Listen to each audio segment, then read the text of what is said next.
El Señor esté con ustedes. Y con su espíritu. Proclamación del Santo Evangelio según San Juan.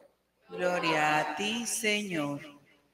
Por la señal de la Santa Cruz de nuestros enemigos, líbranos, Señor Dios nuestro, en el nombre del Padre, del Hijo y del Espíritu Santo. Amén. Amén. En aquel tiempo los judíos agarraron piedras para apedrear a Jesús. Él les replicó: les he hecho ver muchas obras buenas por encargo de mi Padre. ¿Por cuál de ellas me apedrean? Los judíos le contestaron: no te apedreamos por una obra buena, sino por una blasfemia, porque tú, siendo un hombre, te haces Dios. Jesús le replicó: ¿no está escrito en su ley? Yo les digo, ustedes son dioses. Si la Escritura llama dioses a aquellos a quienes vino la palabra de Dios, y no puede fallar la Escritura, a quien el Padre consagró y envió al mundo, ¿dicen ustedes blasfemas? Porque he dicho, soy hijo de Dios, y si no hago las obras de mi Padre, no me crean, pero si las hago, aunque no me crean a mí, crean a las obras, para que comprendan y sepan que el Padre está en mí y yo en el Padre. Intentaron de nuevo detenerlo, pero se les escabulló de las manos. Se marchó de nuevo al otro lado del Jordán, al lugar donde antes había bautizado Juan, y se quedó allí. Muchos acudieron a él y decían: Juan no hizo ningún signo, pero todo lo que Juan dijo de éste era verdad. Y muchos creyeron en él.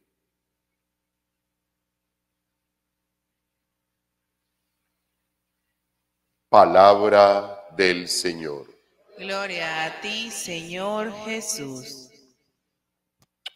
Vemos en las lecturas que la Iglesia ha preparado para este día cómo, queridos hermanos, se instiga al justo, se persigue al justo, sin clemencia contra el justo. Hay que acabar con él, quitarlo del medio y borrar todo lo que haya hecho. Se acerca una gran obra en el texto bíblico. Se acerca el momento de la crucifixión, pasión, crucifixión y muerte del Señor y su gloriosa resurrección. E inmediatamente tiene que surgir el mal y tiene que surgir las incidencias del mal para acabar con la buena obra que se aproxima. Y el profeta Jeremías, desde el Primer Testamento, ya daba como razones de lo que iba a suceder. Ya era la proyección de lo que al Señor Jesús le iba a suceder. Mis amigos acechaban mi traspié, o sea, vigilaban cuál era el error que iba a cometer. Lo mismo que se hace en estos momentos con el Señor. A ver si engañado lo sometemos y podemos vengarnos de él. Pero el Señor es mi fuerte defensor, me persiguen, pero tropiezan impotentes. Acabarán avergonzados de su fracaso con sonrojo eterno que no se olvidará. Es la expresión del profeta Jeremías, que siente que lo rodean y que lo van encerrando, le van cerrando el cerco de su ministerio como profeta, de anunciar y denunciar lo malo que se hace, de anunciar el reino de Dios, de anunciar la palabra de Dios, de anunciarle al pueblo que si no se corrige, algo tenaz va a suceder con ellos. entonces eso mortifica, queridos hermanos. Tener una persona que nos está corrigiendo, que nos está diciendo las cosas como son, no nos gusta, porque todos queremos hacer lo que se nos viene a la mente a cada uno de nosotros, lo que hay en nuestro deseo, hacer nuestra voluntad y no la de Dios. Pero el profeta Jeremías sabe que el único que lo acompaña, el único que lo levanta es Dios, y que está asegurado para él la persecución hasta el último día. De pronto hasta también arriesgar la vida es lo que nos corresponde a nosotros, con toda seguridad. Y en el texto bíblico del Evangelio, pues vemos la plenitud en el Señor Jesús, en la persona del Señor Jesús, todo lo que los profetas y el profeta Jeremías nos quiere decir desde el primer testamento. Porque, queridos hermanos, el Señor Jesús se convertía para el pueblo en todo lo que fueron en su momento los profetas, alguien que señalaba, alguien que les decía no está bien hecho, alguien que anunciaba el reino de los cielos, alguien que mostraba al Padre Celestial.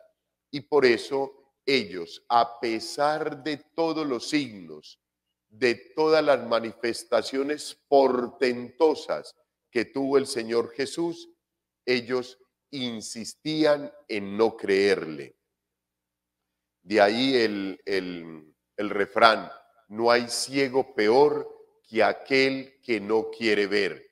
En realidad, queridos hermanos, cuando el pecado y cuando las fuerzas del mal nos ciegan la vista, no alcanzamos a ver absolutamente nada, sino oscuridad, sino tinieblas. Y entonces buscamos supuestamente por donde no debemos de hacerlo, aquella luz que no es la real y que muchas veces puede que sus destellos nos hagan sentir que alumbra mucho más que la luz de Cristo Jesús.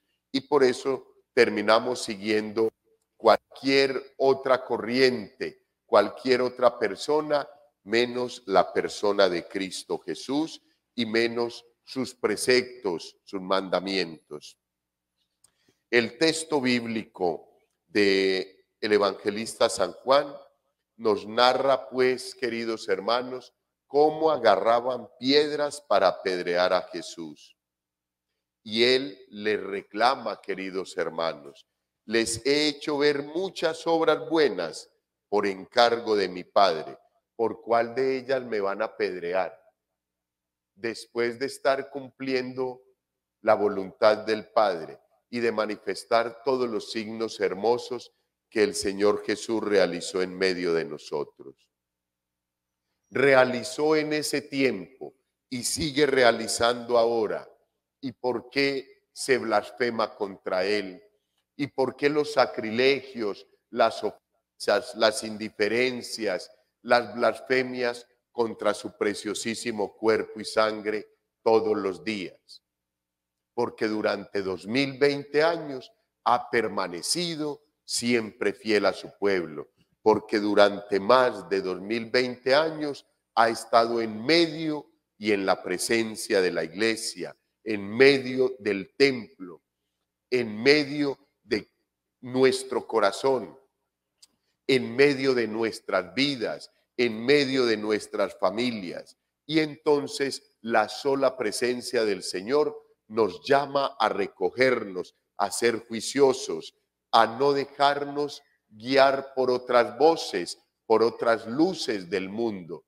Entonces eso incomoda ahí en el entorno de la familia, en el entorno de la comunidad, del trabajo, del estudio, y por eso inmediatamente hay que tratar de acabar con esas personas, porque son anquilosados, porque ya no sirven para la sociedad, porque todavía siguen manejando todo ese juicio frente a los preceptos de Dios. Y los preceptos de Dios hay que descartarlos. Por eso lo mejor es agarrar piedras para tirárselas a esas personas. Luego le dicen, no te apedreamos por una obra buena, sino por una blasfemia, porque tú siendo hombre te haces Dios. Y ahí habría que retomar el texto bíblico de la palabra de Dios el día de ayer, donde, queridos hermanos, el Señor nos hacía énfasis. Miren, si ustedes en realidad hubiesen conocido a Abraham, creyeran a Abraham, creerían en la palabra de Dios, y si creyeran en la palabra de Dios, creerían en quien me ha enviado, y sabrían y se darían cuenta que yo soy Dios, que yo soy el Hijo de Dios y que yo he sido enviado, y por eso hago caso a lo que quiere quien me ha enviado, el Padre Todopoderoso. Y por eso, por darle gusto al Padre, por cumplir su santa voluntad, el Señor Jesús realizó muchos preceptos, muchos milagros portentosos.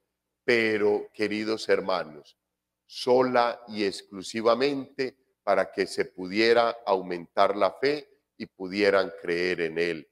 Esa no era la misión del Señor, venir a realizar portentos milagrosos. Hacer milagros nunca fue el tema central del Señor. El tema central del Señor era poder anunciarnos el reino de los cielos, que ya está cerca, que está preparado para todos nosotros, que el Padre Todopoderoso le ha enviado a recogernos, a llevarnos al banquete celestial que Él ha preparado para nosotros. Pero nosotros todavía no le hemos conocido, todavía no nos hemos decidido radical y verticalmente por Él, porque todavía seguimos con ambivalencias, le coqueteamos al pecado, vamos y venimos, a veces con el Señor, otras veces no, y por eso nosotros, queridos hermanos, no somos radicales y no sentimos totalmente que sea real lo que la palabra de Dios, la verdad que es la palabra de Dios, nos dice. Es lo mismo que a estos queridos hermanos del tiempo del Señor Jesús les sucedía también. Dudaban a más no poder después de haber visto todos esos portentos. Y ahora le dicen que porque es que blasfema y porque se cree Dios, pues obviamente Él era Dios, pero como en sus corazones no estaba la palabra de Dios radicalmente, sino que allí en su corazón no estaba sino querer cumplir una ley constantemente que iba atormentando la vida del ser humano. Por eso desconocían el amor de Dios, desconocían su palabra y no reconocían al Señor Jesús. Queridos hermanos, porque he dicho, soy hijo de Dios, por eso es una blasfema, por eso me van a apedrear. Hijos, tenemos que apropiarnos cada vez más de la gracia, del amor de Dios, fortalecer nuestra relación con Él para saber, queridos hermanos, que Él está con nosotros, que tenemos que defender su presencia viva, verdadera, real en la Sagrada Eucaristía, venir a vivirla, a celebrarla, para luego poder salir a iluminar nuestros hogares, nuestros entornos, nuestros sitios de trabajo, a iluminar nuestra vida, queridos hermanos, a dejarnos iluminar de su luz y de toda su gracia, de todo su amor, de toda su bendición. Y nosotros poder iluminar, alumbrar el camino por donde vamos y el camino de las demás personas, en cuanto así nos lo permitan. No tenemos que pelear con nadie, no tenemos que volvernos fundamentalistas, que vamos arremetiendo contra la libertad de las personas. El Señor Jesús no lo hizo. Siempre respetó el libre albedrío que nos había regalado el Padre. Por eso nosotros tenemos que hacer lo mismo, sin forzar a nadie, queridos hermanos. Hay que dar más testimonio de Dios y hay que hacer dar gusto de las cosas de Dios para que un día alguien pueda querer venir al templo, a la iglesia, a vivir la celebración eucarística, a vivir los diferentes sacramentos y sin necesidad de que estemos yendo y atropellando su libertad. Creo pues, queridos hermanos, que los textos bíblicos de hoy nos dicen qué es lo que vamos a vivir en la Semana Mayor, a qué nos tenemos que ir preparando en nuestro caminar cuaresmal hasta el encuentro con Él, y que continuamente, queridos hermanos, tenemos que volver y constantemente tenemos que acercarnos a la palabra de Dios, a su presencia, a recordar que es la verdad, que es el amor que ha sido enviado por todos nosotros. Solo así, queridos hermanos, podremos vivir el resto de nuestro caminar en una Pascua eterna, y solo así podremos vivir la semana entrante meditando toda la vida, pasión, crucifixión y muerte del Señor, para glorificarnos con Él en la vigilia pascual. Gloria al Padre, al Hijo y al Espíritu Santo. Como era en el principio, es ahora y siempre, por los siglos de los siglos. Amén.